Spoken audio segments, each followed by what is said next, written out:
I've got a lot of doctoral degrees while being introduced, which I never studied for, but I have been given 6 more years tonight than I've ever had since my birth. So thank you very much, Chris. At this stage, every year counts. So we'll hang on to what we have.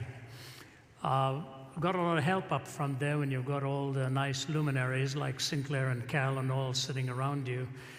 When the announcement was made that the car lights were on, somebody from the behind leaned over and said to me, "This is your moment to get out if you wanted to." So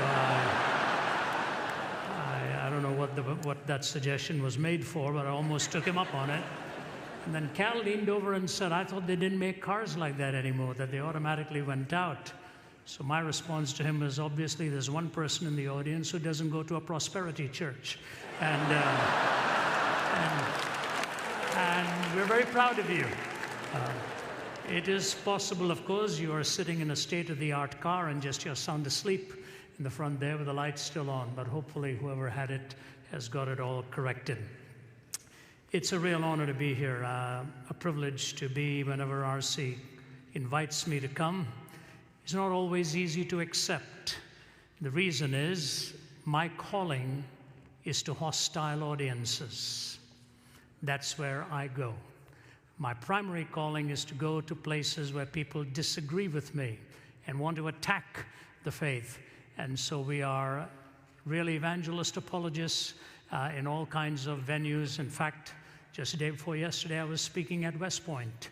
I did one morning at West Point, first night to the cadets, next morning to the prayer breakfast of that area. And just shortly before that, we were at UCLA on a Wednesday night where nearly 3,000 came for an open forum on the subject, "Has Tolerance Become Intolerant?" So as much as it's wonderful to be here, I wish I could be in places like this more often because you all minister to me. One man shook my hand and said, "You know, I know all of your jokes." And I've even translated them into Spanish, he said. So I shall not be returning in the future. He will be coming with all of the humor for you. So starting off with jokes, I'm to speak tonight on the theme of the resurrection. But I'm going to really call it the link of the resurrection in a life-changing story. Because it doesn't hang on its own. It comes in sequence on some very critical forerunners, both in personages and in the storyline.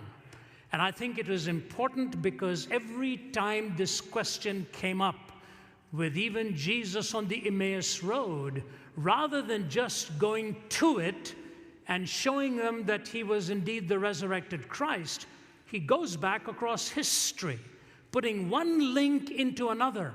They were so overwhelmed with what he had just finished telling them that they invited him for dinner. He feigned as if he was leaving, and they said, "Why don't you stay and have dinner?" And when he broke that bread, their eyes were suddenly open, and they said, "Did not our hearts burn within us?" When Stephen is about to be martyred, he goes through the whole historic process of one link into another. When Nehemiah and Ezra return in the Old Testament days after the exile, they too retrace this whole thing historically. So the gospel narrative is a story, and this was the final link after the incarnation. And of course, we all look forward to that ultimate day of consummation when we are in his eternal presence. Before I read the scriptures for you, I want to tell you a little funny anecdote here. Again, if the gentleman is here, you can translate it into Spanish. You probably already have. You know the story of Sherlock Holmes and Watson on a camping trip? I'm sure you've heard it. So these boys are on a camping trip and had plenty of liquid refreshment and went soundly asleep on this bright, starry night. In the middle of the night, Holmes awakened and looked up into the night sky, and he dug his elbow into Watson's ribs and he said, "Watson, Watson, wake up. What do you see?" He looked up and he said, "Stars and stars and more stars." He said, "What does that tell you, Watson?" He said, "Astronomically, it tells me that there are millions of galaxies and potentially billions of planets. Astrologically, it tells me that Saturn is in Leo. Orologically, it tells me that it's about 2:45 in the morning. Meteorologically, it tells me that tomorrow will probably be a beautiful day. Theologically, it tells me we're just a tiny part of the great whole. Why, Holmes, what does it tell you?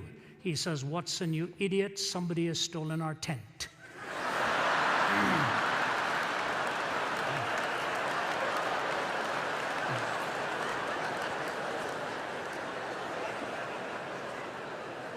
Have you ever heard all these big-sounding words, these extraordinary words that people with no hope, no meaning, no foundation for life actually use to try to soothe our consciences?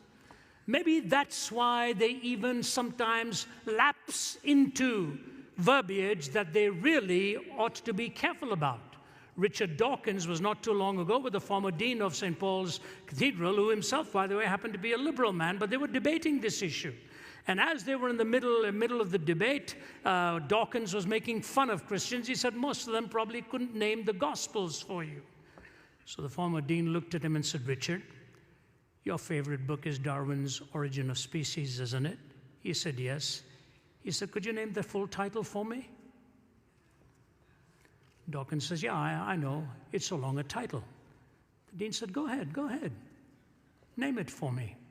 And Dawkins pauses and says, The Origin of Species, oh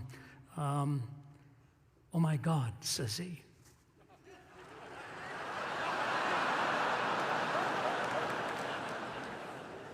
I hated to even repeat it, but this was live on the BBC. Couldn't think of it, and so the ultimate evidence of the sovereignty of God is that even when somebody who doesn't believe in him calls upon him to remind him of the book in which he started to believe, that he didn't exist.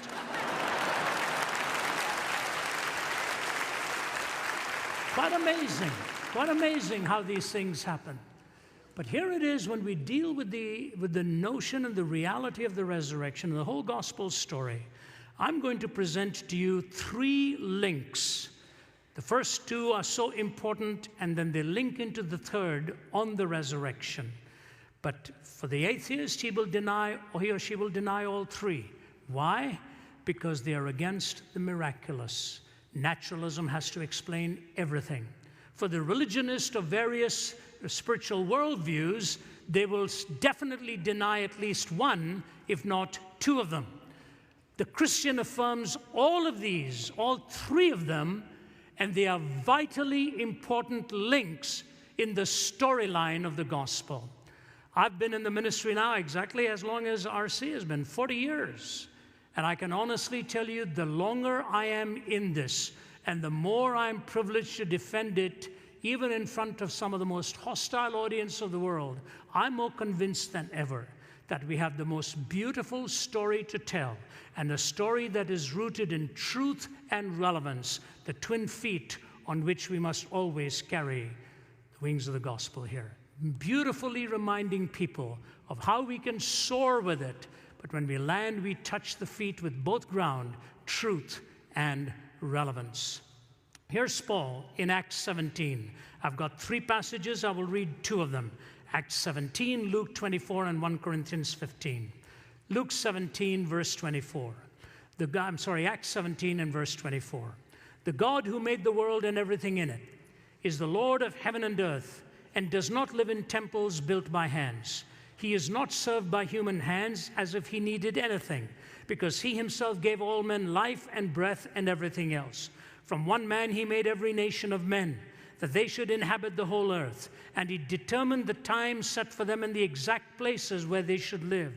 God did this so that men would seek him and perhaps reach out for him and find him, though he's not far from each one of us. For in him we live and move and have our being. As some of your poets have said, we are his offspring. Therefore, since we are God's offspring, we should not think that the divine being is like gold or silver or stone, an image made by God's design and skill. In the past, God overlooked such ignorance, but now he commands all people everywhere to repent, for he has set a day when he will judge the world with justice by the man he has appointed. He has given proof of this to all men by raising him from the dead. between the bookends of creation and the resurrection, he tells the story how God ordained all of this. And then in 1 Corinthians 15, in that beautiful passage, which he received a creed that was already in existence. And even profound critical scholars like Pannenberg or Fuller will say to you that no more than 3 to 8 years had passed when Paul received this creed. It had been in existence even before him. So this is what he says: "For what I received I pass on to you as of first importance, that Christ died for our sins according to the Scriptures, that he was buried, that he was raised on the third day according to the Scriptures, and that he appeared to Peter and then to the 12. After that, he appeared to more than 500 of the brothers at the same time, most of whom are still living, though some have fallen asleep. Then he appeared to James, then to all the apostles, and last of all, he appeared to me also, as to one abnormally born."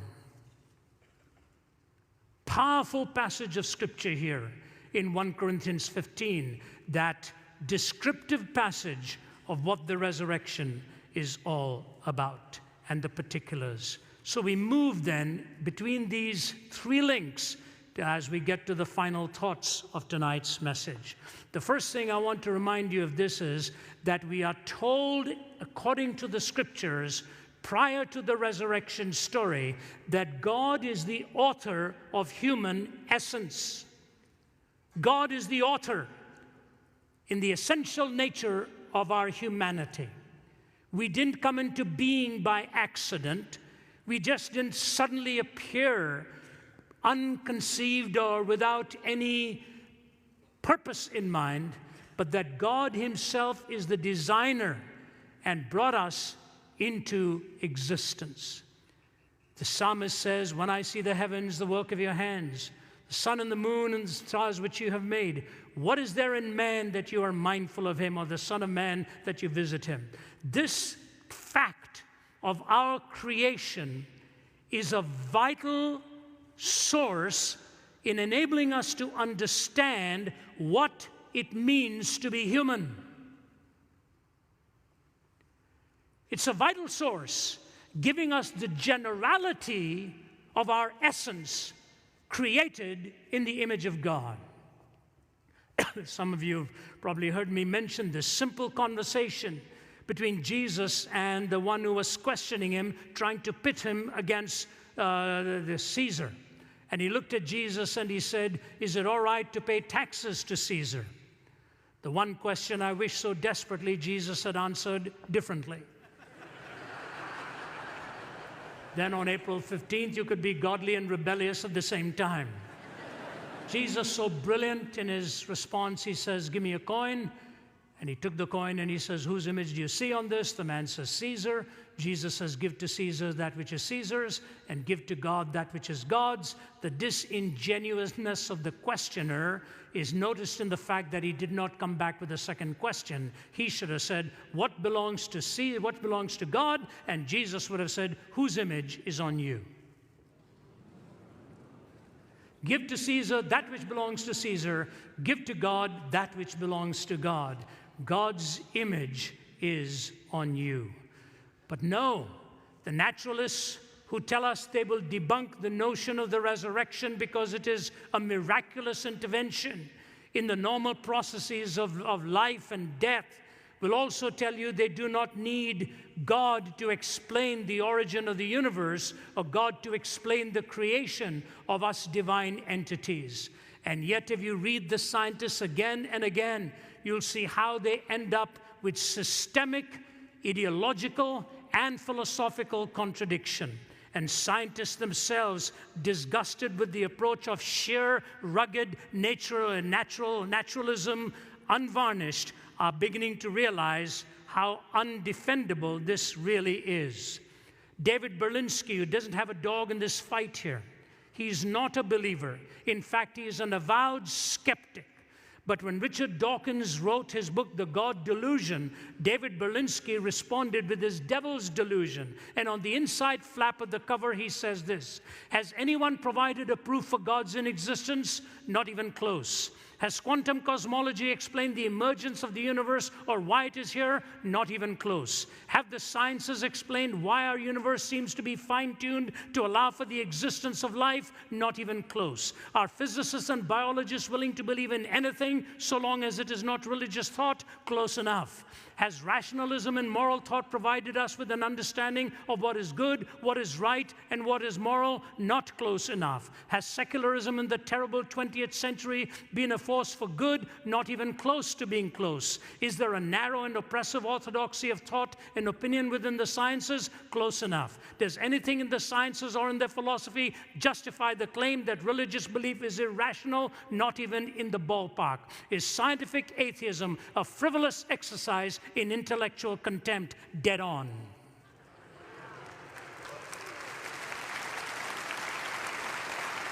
This is Berlinski. Now, I have a reason for taking you through this route, and then the first point, you're going to really have to put your thinking caps on here. What is the reason they deny the resurrection? Because it is an extra-natural, it is a supernatural intervention in the normal affairs of people. What is the reason they deny the creation story? Same facts that they supposedly bring to bear. Now notice where they end up in their own convoluted philosophizing. You see, there are really 4 fundamental laws in nature that they wrestle with. Law of gravity, the electromagnetic field, and the strong and the weak nuclear forces. The law of gravity, the electromagnetic field, the strong and the weak nuclear forces. They have to bring these together in some permutation and combination to explain how the universe even came into being. Now notice how the astronomers and how the physicists have wrestled with the conundrums. Here, for example, is Sir Frederick Hoyle, along with Chandra Vikramasinghe, who is a Sri Lankan scientist. Listen to what they say. In calculating the odds that all the functional proteins necessary for life might form in one place by random events, they come up with this figure of 1 chance in 10 to 40,000 of how these proteins can all come together. These are skeptics, Hoyle and Vikramasinghe. That's 1 followed by 40,000 zeros after it. 1 in 1 followed by 40,000 zeros. But then he goes on to say this, however, since there are only 10 to the power of 80 atoms in the entire known universe, and the chance of this happening is 1 in 10 to 40,000, they've concluded in these words, it is an outrageously small probability that could not be faced even if the whole universe consisted of organic soup. Now notice the next comment Hoyle makes. Life could not have originated here on Earth, nor does it look as though biological evolution can be explained from within an earthbound theory of life. Genes from outside this Earth are needed to drive the evolutionary process. This much can be consolidated by strictly scientific means, by experiment, by observation and calculation. What he's saying is, there is no way on Earth for this to have produced what we have. So what does he conclude? He goes with the panspermia theory. Do you know what that is? Spores were brought from another planet to seed the Earth in order to... That's Sir Frederick Hoyle. All right. Stephen Hawking. Listen to what he says. Why did the universe start out with so nearly the critical rate of expansion that separates models that recollapse from those that go on expanding forever? So that even now, 10 billion years later, it is still expanding at nearly the precise critical rate. If the rate of expansion 1 second after the Big Bang had been smaller by even 1 part in 1 quintillion, by 1 part in quintillion, I'm translating it from the British million, which is different to the US here, so he comes out here by 1 part in 1,000 million, which is 1 US quintillion, I think. The universe would have recollapsed before it ever reached the present state. So then he goes on to say this, even if there is only one possible unified theory, it would still be a set of rules and equations. What is it that breeds fire into these equations and makes a universe for them to describe. The usual approach of science of constructing a mathematical model cannot answer the questions of why there should be a universe for the model to describe, and why does the universe go to all the bother of existing at all. What place do we then have for a creator? Hawking. Francis Crick. Listen. An honest man, armed with all the knowledge available to us, can only state that in some sense the origin of life appears at the moment, listen, to be almost a miracle. So many other conditions which would have had to have been satisfied to get it going. Prominent physicist James Trefel, and this I'll close that thought, in his book, Are We Alone in the Universe, says this: if I were a religious man, I would say that everything we have learned about life in the past 20 years shows that we are unique and therefore special in God's sight. If I were a religious man, that's what I would say. Instead, I shall say that what we have learned shows us that it matters a great deal what actually happens to us. So here you've got it.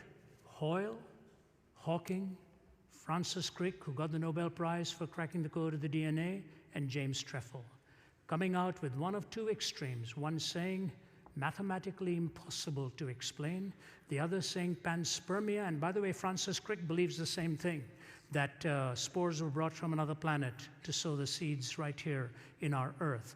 And as for James Trefel, he said, if I were a religious man, I'd have no problem explaining this, but I'll just say it matters an awful lot what is going to happen to us. What does it mean to be human? What does it mean to be human? That's what I believe is the first link that we get in the generality of creation and in the particularity of human life. I move quickly. First, we've got the story of how we have the created order, that God is the author of human essence. Second, we have God the Redeemer in human existence.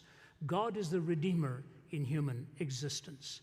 For what we watch here now is the story of brokenness and the story of fallenness and the story of the despicable nature of sin.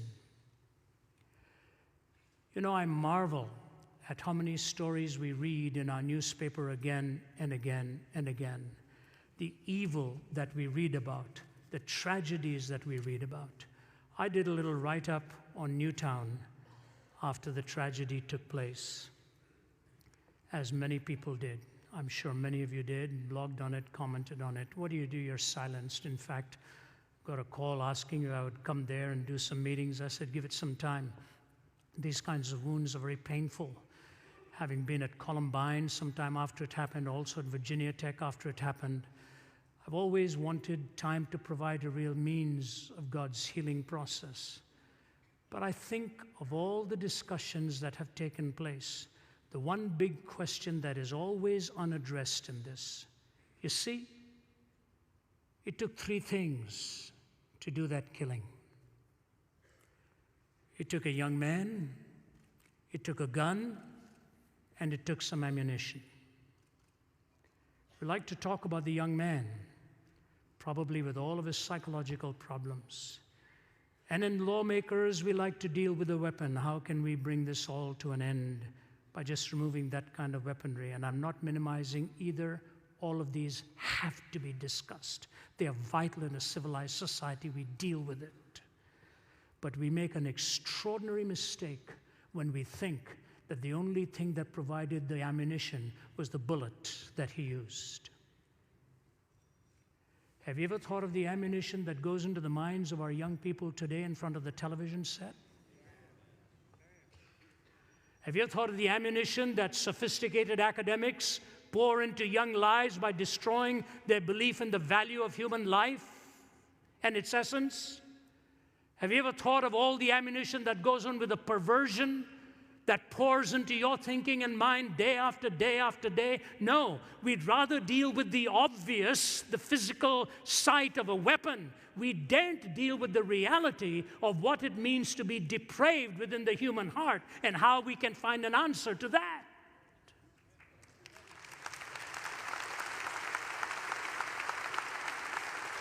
You see, here's the thing I want to say to you.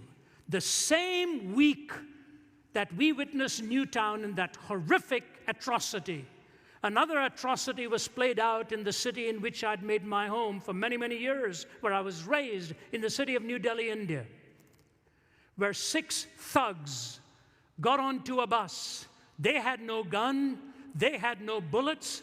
They just took some iron rods and staffs and poles and battered a young woman to a point that she was so brutalized and plundered in her body that no hospital in India found within itself the resources to mend her body. They flew her to Singapore, and within a few days she lost her life. And the man she was with, I forget whether he passed away or what, he too was bludgeoned. 5 ordinary village-type people with no gun, with no bullets, ravaged a young woman like that, a beautiful young woman preparing to study psychotherapy, sent to an early grave. The depravity of the human mind. You know, my wife wanted so much to be here, and we've been through a tough 10 days. I'd gone to Australia and come back and finished some meetings, and she had gone to represent me for some board meetings in Singapore and India. The first time we were back together after 3 weeks, it was a week ago Sunday, and Margie and I were packing some boxes, preparing to move, and she got up on a small step ladder, and I was in a other room, putting some of my books in or whatever, when I suddenly heard this crash and a scream, and she came crashing back, and when I walked in, it's a sight I'll never forget. She was just staring glassy-eyed into the ceiling, and her arm was just completely limp. And I just burst into tears and bent down, couldn't move her body. She said, please don't touch this arm, something's happened. And I called the paramedics and all of them, and took them about 30 minutes, first giving some morphine to kill the pain, and then 30, 40 minutes to get her onto a stretcher. It was a complete, clean fracture of the humerus, upper right humerus. You know what happens when your bone's broken? I had a broken back at one time. You can will all you want to will, and you cannot move that extremity. You can want to make all the decisions you desire, and she couldn't move that arm and still is in trouble with it, probably for some weeks, if not some months to come. Is that not an indication of what happens when the soul has ruptured and broken and fallen away from God? You can will all you want to will.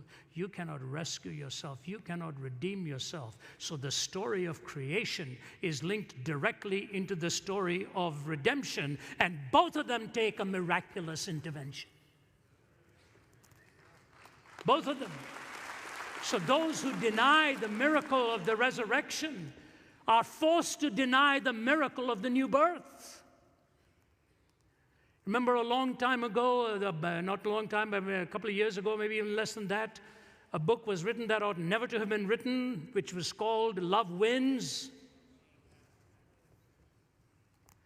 And one of the statements, I don't like to criticize people's writing, but I remember when I came to this line in there, I put it down and I said, my word.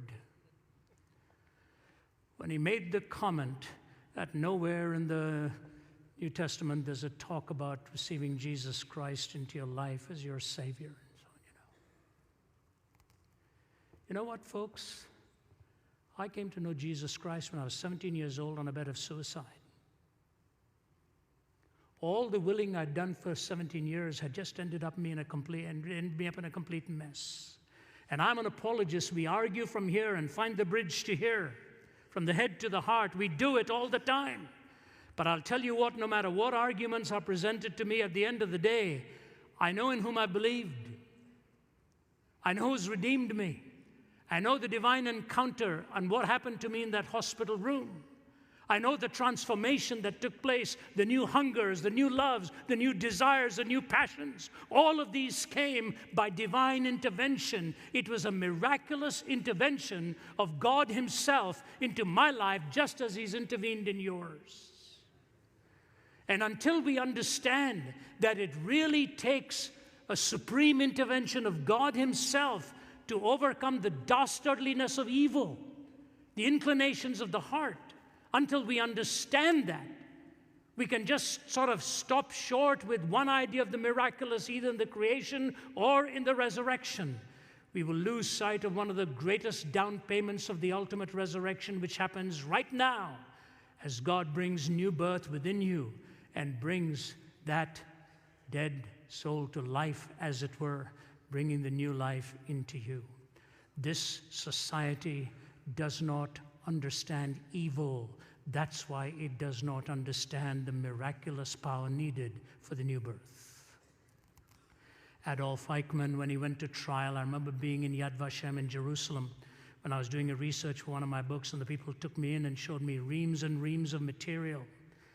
And in fact, there were young people going through the entire manuscript and the transcripts of the Eichmann trial, and a lot of it fascinating to read, how he was brought in by the Mossad from Argentina in a cloak and dagger operation that's told in the book The House on Garibaldi Street, and ultimately put into a film, how the intelligence so brilliantly operated. Peter Malkin was at the helm of it all, and brought Eichmann back in a brilliant maneuver and took him back to Israel for his trial. And Hannah Arendt, of all people, writes the book on the trial and execution of Eichmann, and her book ends with this paragraph. Adolf Eichmann went to the gallows with great dignity. He asked for a bottle of red wine and drank half of it. He refused the help of the Protestant minister, the Reverend William Hull, who offered to read the Bible with him. He had only 2 more hours to live, and therefore no time to waste. He walked the 50 yards from his cell to the execution chamber, calm and erect, with his hands bound behind him.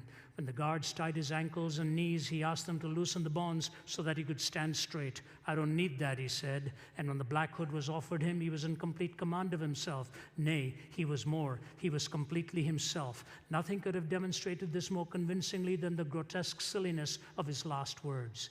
He began by stating emphatically that he was no Christian and did not believe in life after death. He then proceeded, "After a short while, gentlemen, we shall all meet again. Such is the fate of all of us men. Long live Germany, long live Argentina, long live Austria. I shall not forget them." In the face of death, he had found the cliché used in funeral oratory. Under the gallows, his memory played him the last trick. He was elated, and he forgot really that this was his own funeral. It was as though those last minutes he was summing up the lesson that this long course in human wickedness had taught us, the lesson of the fearsome, word and thought-defying banality of evil. You trivialize evil, you trivialize the new birth. You trivialize the new birth, you will ultimately trivialize the created order. And these 2 links in the mind of the Apostle Paul were absolutely critical as he led to the resurrection. That God is the one who is really the creator of our human essence. He is also the redeemer of us in our human existence. And then he leads us to that final of all truths here.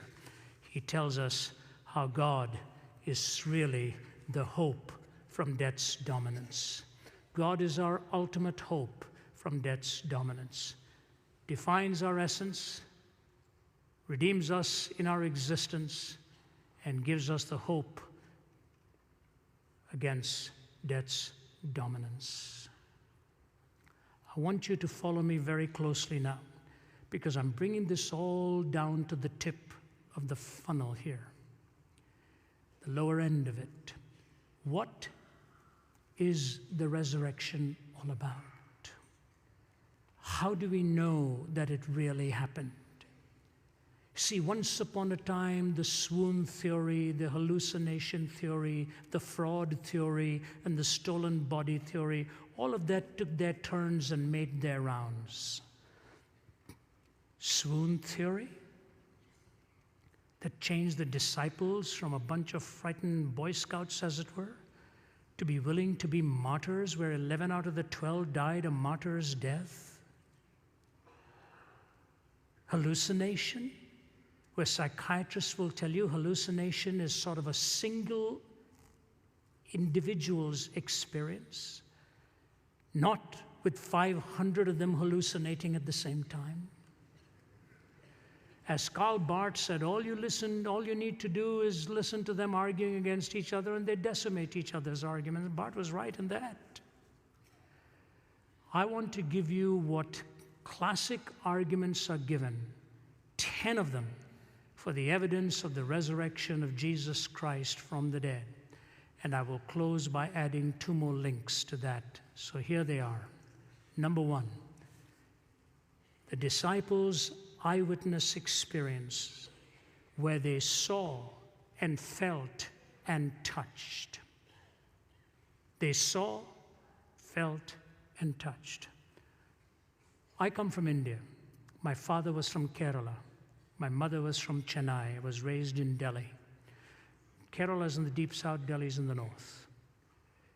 Kerala has a little town called Kodungalur. It is the place where the Apostle Thomas first set foot on Indian soil. There is a huge amount of extra biblical material available on this. I researched it, I picked it up from people like the Venerable Bede to other well-known patristic fathers and so on who testify to Thomas going there. The oldest church in India is called the Martoma Church, named after him, after Thomas. And I ask you, why would a man have done what he did and paid with his spear-thrusted side? Because he said he would not believe until he saw and felt and touched. And the eyewitness of Thomas is, as he knelt and felt that side, ho kurios mu, ho theos mu, my Lord and my God, the transformation of Thomas. Why did 11 out of the 12 disciples die a martyr's death? And by the way, Thomas Aquinas makes a vitally important point here about these martyrdoms. He said they all died alone. They died alone. This is not 12 or 50 or 60 of them in one room all of a sudden deciding to come up with a theory and a story and being gutted by flames. Peter crucified upside down. Paul stoned on the Appian Way. And here Thomas on Indian soil being speared to death. There's a memorial to his death to this very day. They died alone. They weren't looking for some great celebration on the outside and some cheering. They were murdered and slaughtered in so many different ways, and they paid for this. Think of all things of the vision of Peter, who even after seeing the transfiguration, a sight given to just 3 of them, so profound was the transfiguration experience where he said, let's stay right here. I don't want to leave here. Even after that, he went on and denied his Lord. Then he says, but now we have the word of the prophets made more certain, and you will do well to heed that as a light in a dark place. What's happened to Peter is a remarkable transformation. And I suggest to you that he saw Moses. He saw Elijah. It took the resurrected Christ to transform this man. So number 1, you see the disciples as eyewitnesses. Number 2, the early proclamation of the resurrection. So powerful. These documents are so powerful. You know, a few years ago, I was in Tirana in Albania. I just finished speaking at the parliament and then spent about an hour with President Berisha. Fascinating conversation, which I won't betray to you. But after that, the curator of the museum said, I really want you to come to the museum, please. I said, I'm very tired this afternoon. I've got to do an open forum at your university. He said, please come. I'll give you something as a treat you'll never forget in your life. I promise you. And I was a guest, and I told my videographer, Bob, I said, why don't you go with me? I'm tired, but let's go. We went, and they were surrounded by all kinds of militia. I wondered where we'd come. And I walked into the room, all guards around the room, and people packing an auditorium. And he takes me in, and he introduces me in their language, and then he turns to me in English and says, will you please repeat the message you gave to the members of parliament this morning? So I looked at him and said, I thought you were going to give me a surprise and a treat I'd never forget. He said, it'll come, just speak. I did it in about 20 minutes, and then we sat down. All of a sudden come 3 or 4 guards with their arms outstretched like that, all of them wearing blue gloves. And one man following them with blue gloves in their hand places one in front of Bob Tigert, my videographer, and myself. And they place these volumes in front of me. The 4 Gospels, written in gold ink by the hand of Saint Chrysostom in the 400s.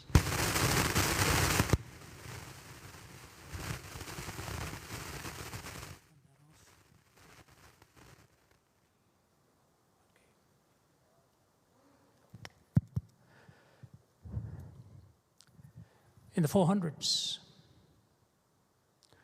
Ceausescu tried to burn them. Somebody hid them. And what you ended up as a result, preserved, perfect, perfectly justified. Why did men like that preserve these documents, willing to risk their entire life for you and for me? The early proclamation of the resurrection with the documents. 3, their transformation from fear to martyrdom is remarkable. Number 4, the empty tomb. Number 5, they proclaimed it in Jerusalem itself, where it all happened. Number 6, no contrary evidence when those would have desperately wanted to prove it wrong. All they would needed to have done is produce the body. Instead, Rome itself bent its knee to the message, the power of all that was happening. 7, the existence of the church founded by law-abiding monotheistic Jews. 8, the change of the day of worship to Sunday. 9, the conversion of James. 10, the conversion of Saul of Tarsus. Number 1, eyewitness experiences. Number 2, early proclamation of the resurrection. Number 3, transformation of the disciples from fear to martyrdom. 4, the empty tomb. 5, they proclaimed it in Jerusalem itself, right where it happened. 6, no contrary evidence when those who wanted to prove it wrong would desperately have wanted to produce it. 7, the existence of the church founded by law-abiding monotheistic Jews. 8, the change of the day of worship to Sunday. 9, the conversion of James. 10, the conversion of Saul of Tarsus. I've already spoken to you about Peter and Thomas. Can I add just one more? Why on earth would they have first put the evidence in the mouths of women? Tell me. In a society where their word would not have counted in court. So if anybody is scheming this thing up, anybody is trying to create a scenario, that would be the last place they would have gone to find authority. It's just like my Lord, who take those that the world was marginalizing, just like my Lord on the cross, to look at the young man and point to his mother and say, take care of her. She's your mother now. And then he comes into the garden and appears to the women and says, you go and tell the disciples, and you go and tell Peter, these boys weren't ready for this kind of a primary source. It's amazing. Absolutely amazing. Something else. Why would he have said he was going to bodily rise again when he could have hoodwinked them like other Eastern mystics and said, I'll spiritually rise again? How do you ever falsify something like that? How do you falsify it? Say, he's spiritually risen. He said he would bodily rise again. You know, I'm not kidding you when I tell you this. Take these 10 to 12 to 13 evidences and put it together and try and then defend the swoon theory, the fraud theory, the stolen theory. And I think Spong came up with what, dogs ate the body, and the book came out, Spong was wrong. Anything Spong believes, I don't know where he comes up with. I think he lies in bed at night wondering what weird idea can I come up with tomorrow morning. all these other theories. And I love what the Apostle Paul says. He says, and to me, the least of all, he says, one abnormally born. You know what he's talking about? One dragged out of the womb, unwilling to come out. And he goes and writes for us 1/3 of the New Testament and changes history as it was known then. And he says this, different to all the other disciples, that I may know him, the power of his resurrection.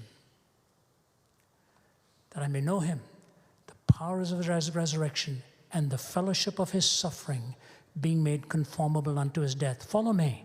Every other disciple came the other way, through the cross to the resurrection. He came the reverse way, from the resurrection to the cross, that I may know him, the power of his resurrection, the fellowship of his suffering, being made conformable unto his death. Let me take you back. Creation, the general value of you as an essential person, the particularity of you as an individual. You see, many humans die every day. We can't mourn for all, but God gives us those special relationships.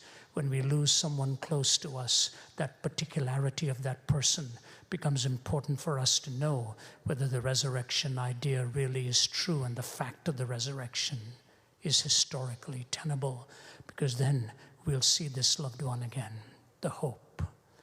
And then we go through the redemption, who brought the miracle of new birth into you and to me, from the miracle of creation to the miracle of the redemption to the miracle of the resurrection.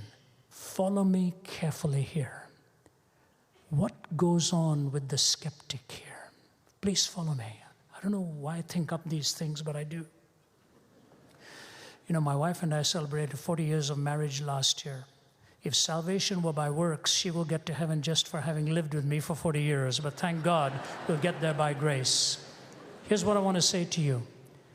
When it comes to natural law, the skeptic invokes the natural law as an absolute and will not allow for the miracle because it's an exception.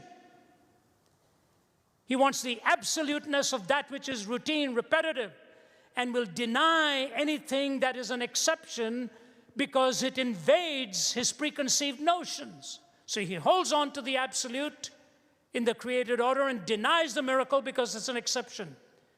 When it comes to moral reasoning, he reverses that. He takes the exception in order to argue against what's normative.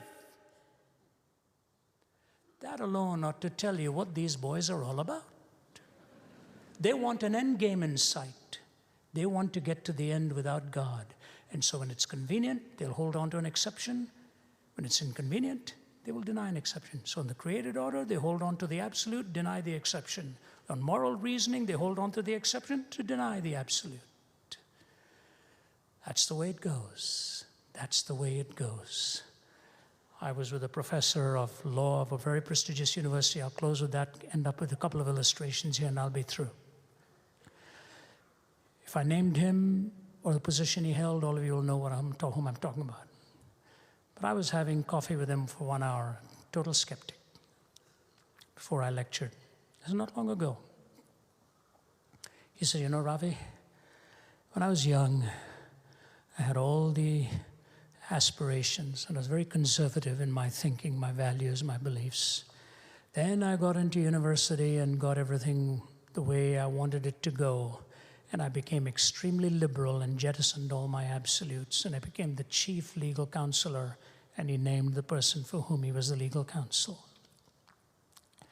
He said, you and I are sitting across this table now. You're in your 60s. I'm approaching 70. He said, I'm back to my conservative way of thinking, and wondered where all the years went that I squandered in debunking absolutes and debunking all those notions. He said, you know, friend, I want to tell you something. If there is an answer, I'm coming more and more to the conviction it'll have to be in Jesus Christ. I know of no other. He writes to me, he writes to my colleague in Oxford, John Lennox. Why? Why? I'm now a grandfather. We have one little grandson. I spoke to him on the phone today. He's 19 months old. Hi, Papa. Hi, Papa. Hi, Papa. It costs a nickel and a half to just keep listening to that, but it's fun. And I watch him walking around and I think to myself, why am I enjoying this so much? I had 3. What's the difference? I think there's a difference. You know what the difference is? You have a stock of emotional energy available at any given day. When you have your own, you're spending all of that in care, responsibility, worry, provision, all that kind of stuff. You've got very little left to really enjoy it. Now, when it comes second time around, somebody else is spending all the emotional energy on running around doing this and this. You've got all of this energy to enjoy it.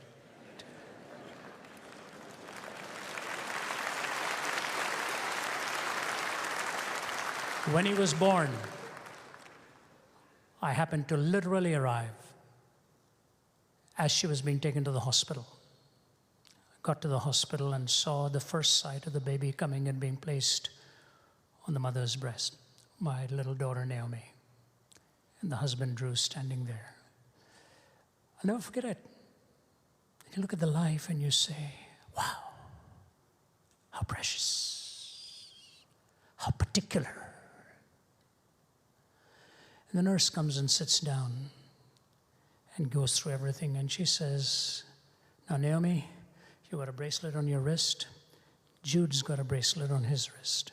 If anybody takes that baby away from this floor, as soon as they get onto the elevator to go to another floor, you'll hear an alarm ring in your room, we'll hear one ring in our office.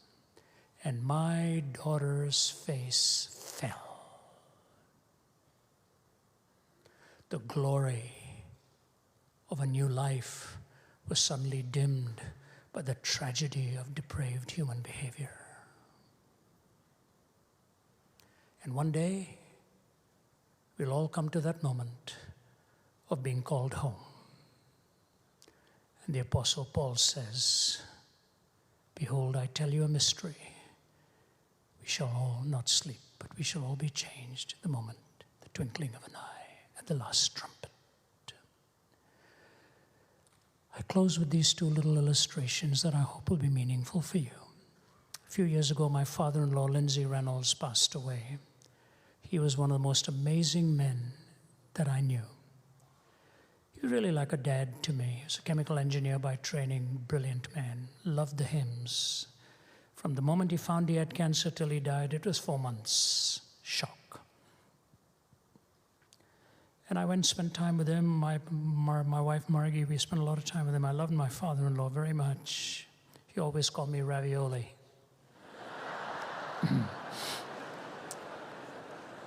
He never had a son. And I went and sat down and held his hand, and we chatted of all the great things. And he said, I'm so sorry, son, this has come so suddenly, and so on. I had to go away for some meetings, and the day he was going, he'd been silent for a few days. He was 85, been married 63 years, I believe. He'd been silent, shriveled down to a bag of bones. Didn't say a word. Then his eyes opened. 3 of his 4 daughters around the bed, his wife around the bed there. They all said this. He opened his eyes, looked to the heavens, and he said the word, amazing. That's amazing. Then he looked at his wife and said, Jean, I love you. And he was gone. Jean, I love you. And he was gone. What a way to say goodbye to this world. The glory and amazement of what you see, and bidding goodbye for having honored the love of your life. All of this only makes sense if you are created by God, if you're redeemed by Him, and ultimately resurrected for a future hope.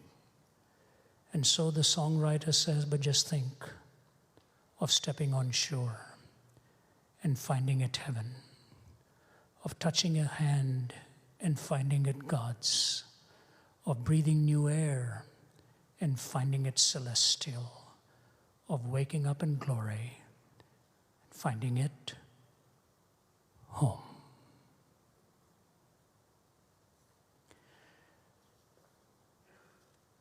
As a traveling man, no word means more to me as an abstract sounding word, but with all the concrete reality as the word home.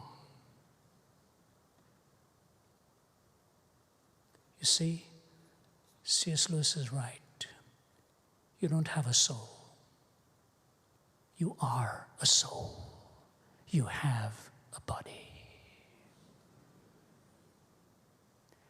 That is the hope that God gives to you and to me. And so the three links, the miracle of creation, the miracle of redemption, and the miracle of the resurrection. You know who knew it best? Lazarus. You can go to Larnaca today and see his grave. He became a bishop there. Do you know what it says on his grave? Lazarus, Bishop of Larnaca, twice dead, friend of Jesus. I'm glad he's not just your friend and mine, he's also our Savior. And as a friend of mine used to say, if we don't see you in the future, we'll see you in the pasture. God bless you.